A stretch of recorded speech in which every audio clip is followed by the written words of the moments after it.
Il est des destins que nul ne pouvait imaginer. Celui de Volodymyr Zelensky en est un.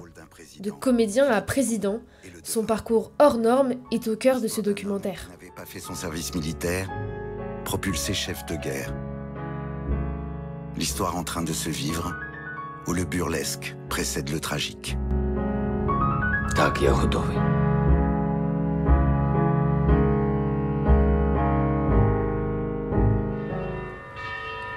On s'est habitué à entendre son nom.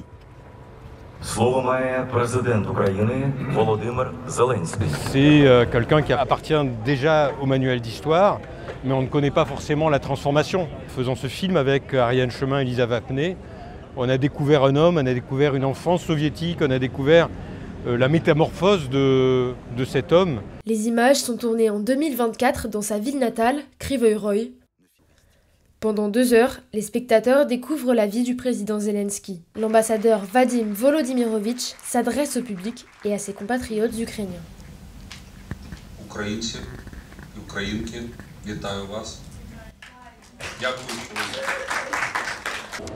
Moi j'adore parce que moi je suis d'origine ukrainienne et je suis actrice, du coup ça me parle beaucoup.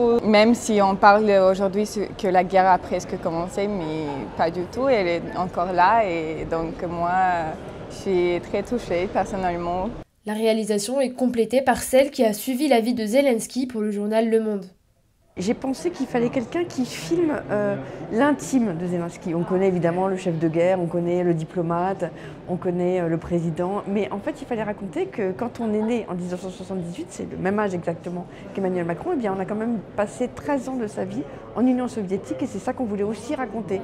Toute une trajectoire et la métamorphose de cet homme. Le public découvre images d'archives et témoignages des proches et amis de Zelensky. C'est une chose de vous dire que Zelensky, quand il était petit, il écoutait les 2 chanteuses, Sofia Rotaru et Alla Pugacheva. C'est une autre que de retrouver les images des clips qu'il pouvait regarder dans son enfance.